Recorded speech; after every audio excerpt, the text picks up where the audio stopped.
हमारे साथ अब आज मार्केट के एक्सपर्ट के तौर पर जुड़ रहे हैं आईएफएल सिक्योरिटीज़ के गिरीश सुडानी। गिरीश, आफ्टरनून, स्वागत है आपका। और चलिए, बाजार में ये बहुत ही छोटा हफ्ता है गिरीश, और इसीलिए हम देख रहे हैं कि काफ़ी सपाट कारोबार है। हालांकि ब्रॉडर मार्केट्स आज के सत्र में थोड़ी सी खरीदारी करते हुए दिखाई दे रहे हैं। पिछले कुछ सेशंस में जो हमने देखा मारकाट मची, उसके बाद आज थोड़ा सा संभल रहे हैं, लेकिन सरकारी काउंटर्स जो हैं कंपनियों के, वो अच्छा कर रहे हैं। ओवरऑल बाजार की इस घड़ी की आपकी एनालिसिस और आज की क्लोजिंग आपके लिए कितने मायने रखेगी? Good afternoon Kavita ji. Basically अगर हम क्लोजिंग की बात करें, सबसे पहले हम क्लोजिंग को लेके बात करते हैं, क्योंकि निफ्टी का एक बहुत स्ट्रॉन्ग सपोर्ट लेवल है, वो 21,750 का है। ये पिछली बार भी हमने डिस्कस करा था। तो कहीं पे भी एक सपोर्ट लेवल से हम थोड़ा सा अपसाइड देख लेते हैं। बट 22,100 का जो एक लेवल है, अगर ये इसके ऊपर क्लोजिंग करने में सफल हो जाता है निफ्टी, तो कहीं पे भी एक थोड़ा सा स्ट्रॉन्ग प्रपोजिशन रहेगा। क्योंकि जैसे हम बात कर ही रहे हैं, एक बहुत छोटा हफ्ता है, छोटे हफ्ते का दायरा है। कहीं पे भी एक वो प्रपोजिशन तो रहता ही है कि किसी को भी बड़ी कोई पोजीशन ले आने में एक छोटा सा गैप रहता है कि 3 दिन की छुट्टी आ जाएगी, तो 3 दिन की छुट्टी के बाद ही कोई नई पोजीशन खड़ी हो जाती है।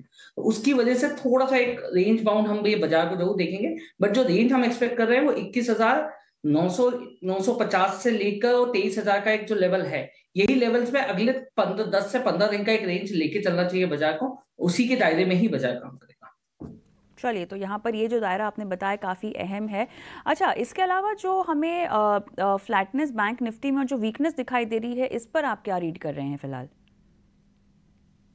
देखिए, जैसे कि हम देख रहे थे 15 दिन पहले से भी बैंक निफ्टी के ऊपर एक प्रेशर तो था ही था। एक रेंज बाउंड जरूर हमने लास्ट वीक में देखा था बैंक निफ्टी के ऊपर कि एक रेंज में बैंक निफ्टी आ गई थी। बट कहीं पे भी एक प्रेशर डेफिनेटली रहता ही है बैंक निफ्टी के ऊपर, क्योंकि जब हम एक छोटे सीमित दायरे के ऊपर बात करते हैं, तो डेरिवेटिव पोजीशंस होती हैं, उनके भी रिड्यूशंस काफी हो जाते हैं उस वजह से भी। एंड रोल ओवर की भी सिचुएशन रहती है, तो रोल ओवर में बैंक निफ्टी ने कोई बहुत अच्छा परफॉर्म नहीं करा है रोल ओवर के परसेंटेज देखे तो उस वजह से भी बैंक निफ्टी का थोड़ा सा प्रेशर रहेगा।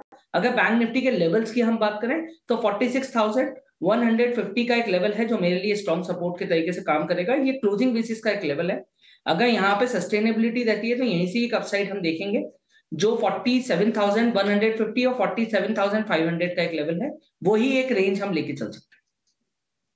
ऑलराइट, चलिए, तो यहाँ पर ये अहम लेवल बैंक निफ्टी के लिहाज से भी जो आपको ध्यान में रखने हैं। स्पाइस जेट को लेकर एक खबर आ रही है गिरीश, आपका भी ध्यान चाहूँगी। यहाँ पर ईडीसी के साथ लगभग 755 करोड़ का सेटलमेंट किया है। एक्सपोर्ट डेवलपमेंट कनाडा है ईडीसी, और तमाम बैकग्राउंडर की डिटेल्स हालांकि हम इस खबर के लिए लेकर आएंगे, लेकिन जो फिलहाल न्यूज़ आती हुई दिखाई दे रही है गिरीश, क्या आप इसको ट्रैक कर पाएंगे? जो करार लगभग होता हुआ दिखाई दे रहा है, 755 करोड़ में सेटलमेंट किया गया है।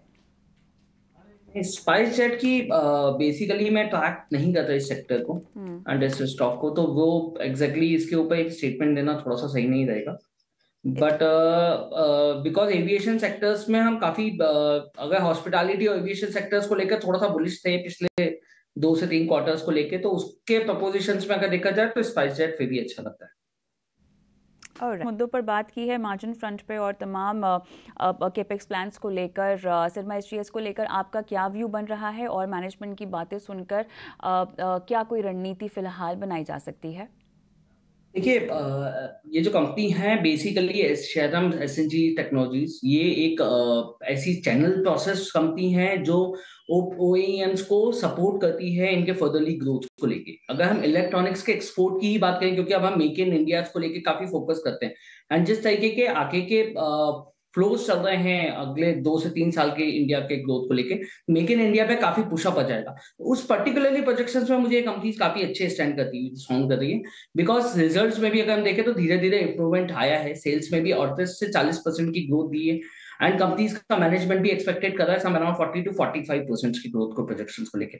एंड जैसे कि मैं एक्सपोर्ट नंबर्स की ही बात कर रहा हूँ, ये अप्रोक्सीमेटली 20 बिलियन डॉलर्स के हिसाब से अगर बढ़ रहा है, एंड करीबन 22 से 23% का एक ग्रोथ है जो एक्सपोर्ट नंबर्स पे हम देख रहे हैं इलेक्ट्रॉनिक्स सेगमेंट्स को लेकर, specially year on year basis India के। तो ओवरऑल स्ट्रक्चर स्ट्रांग है। बट इस स्टॉक को लेकर अगर हम बात करते हैं तो फंडामेंटली कंपनीज में कोई प्रॉब्लम नहीं है, बस लिटिल बिट लो जो पी आरओई है वो थोड़ा सा कम है, बिकॉज हम लास्ट 3 इयर्स के आरओई का एक एवरेज निकालते हैं तो अप्रोक्सीमेटली 10 से 11% का आरओई आ रहा है। तो उस वजह से थोड़ा सा मुझे लिए शॉर्ट टर्म की प्रपोजिशन देना थोड़ा सा मुश्किल हो जाएगा। बट अगर किसी को भी एक अच्छे फंडामेंटल स्टॉक में इन्वेस्ट करना है तो वो डेफिनेटली 1 से 2 साल का होल्ड अगर रख सकता है, क्योंकि सीएलएसए की रिपोर्ट भी अभी इनके लिए रिसेंटली मार्च में आई थी, तो उनका भी hold for the next 1.5 years का ही है। तो इस प्रोजेक्शंस को लेके अगर कोई इन्वेस्ट करता है तो 550 से लेकर 600 का एक रेंज देख सकते हैं हम 1 से 1.5 साल के टाइम फ्रेम के लिए। चलिए, तो क्लियरली फंडामेंटली कंपनी काफ़ी मजबूत है, लेकिन शॉर्ट टर्म के लिए कुछ कंसर्न्स हैं आरओई के लेवल पर, जिसकी वजह से शॉर्ट टर्म रणनीति आप बनाने से बचें। लेकिन अगर लंबी अवधि का नज़रिया है तो 550 से लेकर 600 तक के टारगेट्स 1 से 2 साल के नज़रिए के साथ आपको बनते हुए यहाँ पर दिखाई देंगे गिरीश के मुताबिक।